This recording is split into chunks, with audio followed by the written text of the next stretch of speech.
Bismillahirrahmanirrahim. Assalamualaikum warahmatullahi wabarakatuh. Waalaikumsalam warahmatullahi wabarakatuh. Hamdan wa syukran lillah, salatu wa salaman ala rasulillah, amma ba'd. Puji syukur kita panjatkan kehadirat Allah subhanahu wa ta'ala karena atas limpahan rahmat dan hidayahnya kepada kita semua, sehingga alhamdulillah sekarang kita sudah memasuki 27 Ramadan. Itu berarti bahwa 2 atau 3 hari lagi ke depan kita akan memasuki Hari Raya Idul Fitri. Abi, Ya. dalam perayaan Hari Raya Idul Fitri ada sebetulnya satu momen yang sangat ditunggu-tunggu, yang sangat dinanti oleh setiap umat Islam, khususnya bagi kita yang berada di rantauan. Yaitu tradisi mudik lebaran. Iya. Tahun ini Abi kan oleh pemerintah kita ada larangan untuk mudik. Iya. Tapi itu bukan berarti bahwa larangan mudik itu lalu kemudian memutuskan silaturahim. Iya Abi ya? Iya. Nah, sekarang bagaimana kita memaknai dan menyikapi Lebaran tahun ini atau Hari Raya Idul Fitri tahun ini dengan tidak adanya mudik Lebaran, Nabi. Iya. Baik, sahabat Awek Channel di mana saja berada, alhamdulillah, terkait dengan persoalan mudik. Jadi mudik itu memang adalah merupakan tradisi di Indonesia, utamanya menjelang hari besar keagamaan. Yang paling sering terdengar itu adalah ketika Hari Raya Idul Fitri. Kan Hari Raya Idul Adha juga ada, tapi biasanya mudik itu lebih identik dengan Hari Raya Idul Fitri. Betul sekali. Mudik itu sebenarnya kan intinya silaturahim. Jadi ada silaturahim di situ. Kenapa? Karena memang biasanya silaturahim antara yang ada di kota dengan yang ada di kampung itu biasanya terputus karena berbagai macam alasan. Paling tidak alasan yang paling besar adalah karena kesibukan kerja. Tentu berbeda dengan tahun ini. Kalau kemarin-kemarin itu mudik luar biasa arusnya, Masya Allah. Masya Allah, luar biasa ya. Tahun ini kan ada larangan untuk mudik. Kenapa ada larangan mudik? Sebenarnya ini adalah untuk kebaikan kita bersama, karena saat ini kita berada dalam situasi pandemi COVID-19 atau virus corona. Betul sekali. Jadi harapannya adalah bahwa dengan tidak adanya mudik, mudah-mudahan bisa memutus rantai penyebaran atau penularan virus ini. Betul sekali. Walaupun demikian, walaupun no mudik, tapi silaturahim harus silaturahim Jadi silaturahim itu tetap harus ada. Kenapa? Karena silaturahim itu kalau kita maknai kan dia terbentuk dari 2 kata, kata silah dan kata rahim. Jadi silah itu bisa berarti tali, di mana fungsi tali itu untuk menyambung. Juga bisa berarti untuk menghimpun. Jadi menghimpun yang terserak. Nah, kemudian rahim itu adalah kasih sayang.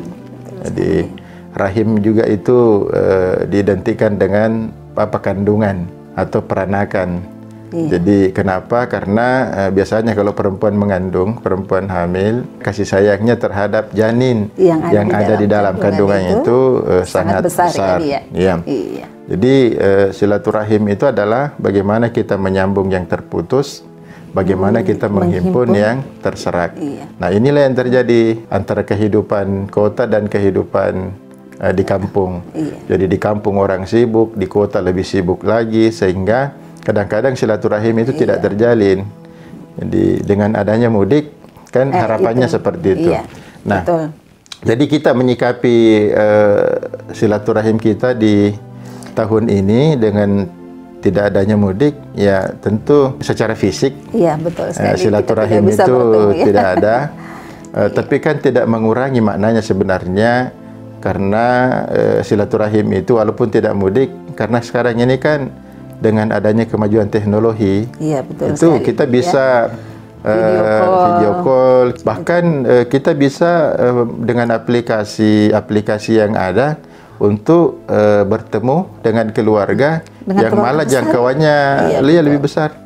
Jadi ada beberapa aplikasi yang bisa kita bergabung satu kali waktu 100 orang. Iya, betul sekali. Ada bahkan lebih dari itu. Iya. Jadi mungkin dengan sanak saudara kita yang ada di luar kota misalnya, yang ada di Kalimantan, yang ada di Jakarta, yang ada di kampung, kita bisa bersilaturahim lewat itu dengan aplikasi yang sudah tersedia, yang sudah ada ya, Bi. Ya, inilah juga hikmah adanya virus corona ini. Ternyata membuat kita lebih mengenal lagi. Ternyata fungsi-fungsi teknologi itu luar biasa. Jadi sekarang ini alhamdulillah dengan adanya keterbatasan kita bertemu fisik, jadi akhirnya membuat kita untuk membuka cakrawala berpikir kita untuk bagaimana kita bisa memanfaatkan teknologi yang ada. Seperti itu, Mi. Ini juga, Bi, sebetulnya dalam menyikapi larangan mudik lebaran ini kita sebetulnya tidak usah bersedih atau berkecil hati. Kalaupun misalnya seperti yang tadi Abi sampaikan kan, kalaupun tidak bisa bertemu fisik secara langsung, dengan teknologi tadi itu ya kita bisa berkomunikasi dengan keluarga kita. Ya, jadi perasaan sedih, kecewa atau berkecil hati dengan tidak mudik itu dibuang saja jauh-jauh. Kita fokus saja di rumah kita masing-masing dengan anak-anak kita, dengan keluarga kita. Ya. Sebab ini sebetulnya juga kesempatan yang sangat berharga, Bi. Untuk ngumpul dengan keluarga. Untuk ngumpul dengan keluarga kecil kita, sekalipun tidak bisa ngumpul dengan keluarga besar kita, kan, Bi. Kemudian yang kedua, kita tetap bersangka baik. Iya, bersangka baik kepada Allah, bersangka baik kepada ulil amri kita, bersangka baik kepada ulama kita yang telah memutuskan hal ini. Sebab tidak mungkin pemerintah dan ulama kita ya bersepakat untuk kemudian melakukan sesuatu yang justru akan berdampak mudarat bagi kita, ya. Tapi yang sebaliknya yang terjadi adalah bahwa apa yang diputuskan oleh pemerintah dan ulama kita itu adalah untuk kemaslahatan kita bersama. Jadi tetaplah bersangka baik dengan keputusan yang ada. Terus ini juga kan sebenarnya banyak hikmah. Betul sekali. Sebenarnya ada hal yang menarik juga sebenarnya terkait dengan persoalan mudik. Betul. Jadi mudik itu kan biasanya orang kota ke kampung biasanya pamer. Memperlihatkan. Ada unsur riaknya ya, Bi, ya. Tapi jangan sampai ria atau tidak, tapi di satu sisi sebenarnya menampakkan nikmat dari Allah sebenarnya itu kan juga salah satu bagian dari rasa syukur. Menampakkan kepada keluarga kita di kampung, yang penting jangan ada ria di dalamnya. Supaya memperlihatkan bahwa ternyata keluarga saya, saudara saya di kota sudah berhasil. Ya, ada seperti itu.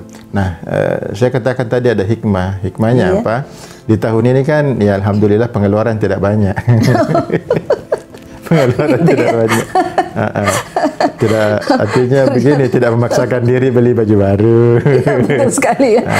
Kemudian biasanya kan kalau ke daerah kan banyak orang yang harus rental mobil, atau paling tidak ada uang bensin segala macam lah. Paling tidak ya ada itu dari sisi ekonomi sebenarnya agak menguntungkan. Kemudian hikmah yang terpenting adalah ternyata silaturahim itu adalah sesuatu yang amat sangat mahal, dibutuhkan. Karena baru terasa sekarang. Jadi dulu waktu situasi normal, kita bisa kemana-mana, loh kok justru malah kita jarang silaturahim. Sekarang ini ketika dilarang baru terasa, loh kok kita dilarang untuk silaturahim. Betul sekali. Dilarang mudik, dilarang kita pergi ziarah ke saudara-saudara kita dari satu tempat ke tempat yang lain. Jadi sebenarnya banyak sekali hikmah yang bisa kita petik dalam situasi ini. Iya, betul sekali, Abi. Sebab sebetulnya kan sejatinya ini sejatinya ya, silaturahim itu sebetulnya adalah ketika kita bertemu fisik secara langsung, kemudian setelah sama-sama merayakan, inilah yang sebetulnya dirindukan oleh kita setelah berhari raya, setelah sholat id bersama, kita ada jabat tangan dengan seluruh keluarga besar, keluarga besar, teman-teman, sepermainan mungkin waktu kecil kita bertemu, kita bisa saling berjabat tangan, saling berpelukan, melepas rindu. Itu sebetulnya yang sangat dirindukan oleh kita, Bi. Sampai-sampai orang yang berada di rantauan itu mulai dari Lebaran tahun ini sudah menyisihkan sebagian penghasilannya untuk kemudian persiapan mudik tahun depan.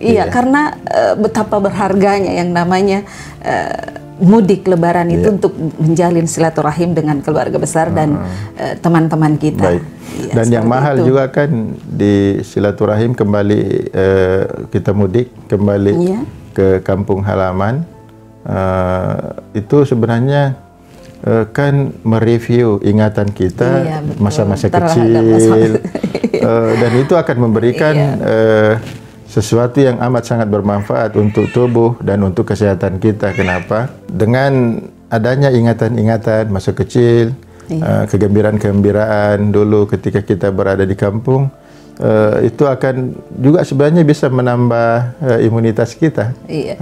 Bernostalgia ya, bernostalgia dengan masa kecil, menapak tilas jejak perjalanan kita sewaktu masih kecil itu sangat berharga, sangat luar biasa. Itu bisa menyegarkan kembali. Kalau mungkin ada sel-sel yang rusak dalam tubuh kita, itu bisa kembali segar. Karena kalau perasaan kita senang kan, bahagia itu luar biasa sekali. Itu yang sulit diukur dengan materi, diukur dengan rupiah, dolar maupun real. Itu yang mahal sebenarnya. Jadi sebenarnya kita berharap bahwa mudah-mudahan situasi ini cepat berlalu.